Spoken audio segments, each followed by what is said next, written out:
Good morning, everyone. I am here today with another tech intentional tip. So, what I would love to talk today about is turning off our notifications. So, turning off notifications is one of the easiest ways to decrease your scrolling and keep you from being distracted when you're in the middle of doing something. And one of the things you might notice if you're a parent is how the moment you pick up your phone or look at your computer, your kid needs something or wants your attention. And what kids learn really quickly is that our phones are able to pull our attention and hook and hold us in such a way that keeps us so captivated, they're going to work really, really hard to get our attention. There's actually a lot of research to back this up. Dr. Jenny Radesky did a really interesting study where she studied caregivers in public settings. She picked like a food court at a mall and watched interactions with caregivers and children. And she found that the more caregivers were distracted by their personal devices, the more the children misbehaved.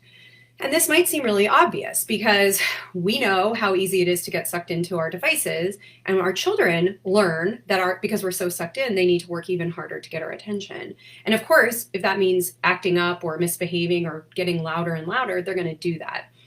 Unfortunately, what also means is that when that caregiver reacts or responds to the child's demand for attention, it's often with anger or frustration or irritation because we feel interrupted.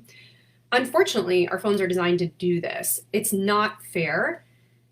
It puts us in a really difficult position, and it doesn't do good things for our relationship to our kids. And so one of the things I recommend to families is to turn off all of your notifications. So certainly there's the low-hanging fruit. Like, do you really need weather notifications? Do you really need traffic notifications? Do you really need news alerts?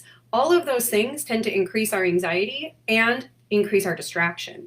But then there's some other ones, and I'm going to challenge you to turn off pretty much all of your notifications, including your text alerts. And when I first did this, I was worried. I will admit it, that I was going to miss a text. But here is the sad reality. My phone is never that far away from me. I have iMessage, so things pop up on my computer if I have those notifications on. I have never missed an important text message.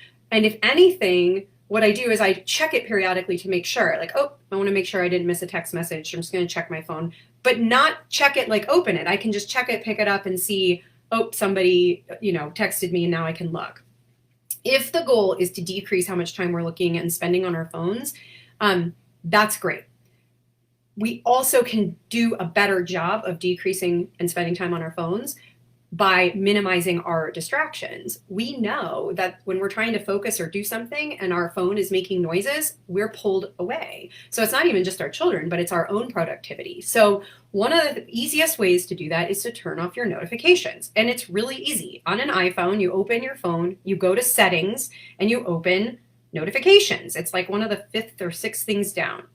The annoying thing is that you have to go through each individual app on your phone and turn them off. So the default settings right now are to be on.